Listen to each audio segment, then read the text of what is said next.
Hi, could you introduce your name, your home university, and what major you're in your host university and what you've studied in the host university? Right. So my name is Muhammad Fadil Asidik. I am a university student from the Indonesian University of Education, also known as UPI, back home, and I am majoring in economics education. Right now, thanks to the IISMA program, I have the opportunity to study in Boston University, United States, and I'm very thankful for the opportunity. Right, thank you.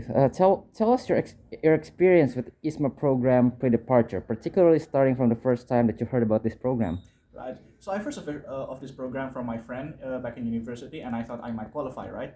And it turns out I do qualify. I have a TOEFL certification, which is fortunately still valid for the next year, and I tried to apply for it, and I was happy to know that I since I qualify, I wanted to have a chance of studying abroad, and a lot of the things that I had to prepare was quite taxing or quite heavy for me because very rarely do I ever travel outside of Indonesia.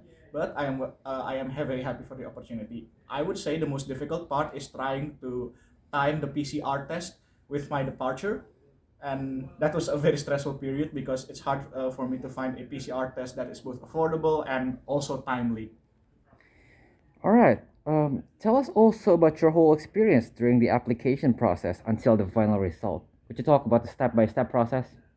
Wow, that is a lot to talk about. But generally speaking, there is the document process. So you need to send your qualifications, things like your university grades. You need to give your English certification exam and also your CV. And after that, you also have to go through the interview process, which there are four questions. There's actually four essays, right? Before you can go to the interview. And for the most part, the interview will be asking you to elaborate on your essay. So if you do your essay correctly and honestly, for the most part, you should be able to be ready for the interview. And after that, you just hope for the best and wait for the good news. Please tell us about the preparation for your departure process after you've gotten accepted to the program. Well, there's a lot of things that were quite expensive, but fortunately was reimbursed by the ISMA program, among which was preparing for the visa, which which was quite costly. The cost for the interview for visa itself was quite a lot, I think. Not fairly affordable for some people, but fortunately I got through it. More than that, you also have to go to Jakarta or other cities which could coincidentally be very far from your hometown. And yeah, it was difficult and also expensive. But fortunately, because the ISMA program guaranteed that there will be reimbursement, uh, my family does feel comfortable with spending that much money in order to pursue this opportunity. In your opinion, what is the thing that you remember as the most difficult part of your experience, of your process of applying and getting accepted to this program? Personally speaking, I think it would be the bureaucracy or the documents that I need to prepare. Like I said earlier, preparing to get a visa, and thankfully, a few years ago, I already had my passport. But for some people, where this might be the first opportunity to go outside of Indonesia, preparing for a passport and preparing for the visa can be overwhelming and not to mention expensive.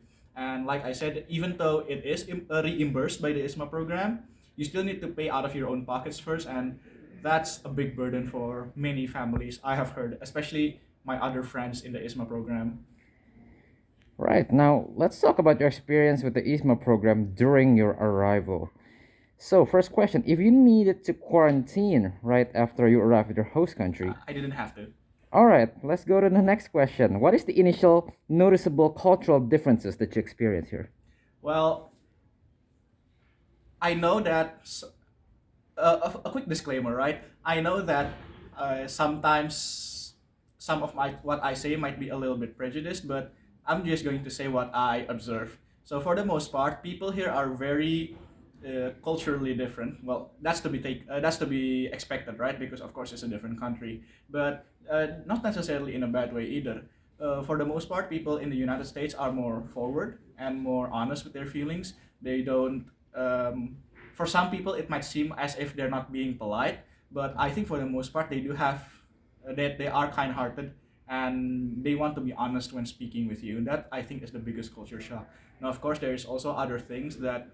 mm well, we can talk all day about culture, but yes, to keep it short, I do think people in the United States are more gregarious and also honest, which for some people, especially from Indonesia, which might be under the impression that they're not polite, but they're really not. They're kind-hearted, I can assure you. Right. So, final question: did you experience any culture shock, and what have you done to overcome it? Wow. Uh, Culture shock. Well, it's the same thing. It basically stems from this difference in attitude towards social interaction. Like I said, people in America, in the United States, that is, are generally more gregarious and more open when it comes to socializing. And back home in Indonesia, where there is a lot more deference or rules of social politeness, I would say, especially towards your elders, to see people in America talk relatively more casually to people who are older than them or their professors are, I would say, very unusual. And I was noticeably more awkward compared to other United States students when talking to their professors. But in order to get through it, I simply try to encourage myself or force myself to talk more so that I could get used to it. Yeah, that's right. So I think for the most part, the key is to immerse yourself in the culture so that you can get used to it. Thank you very much for sharing.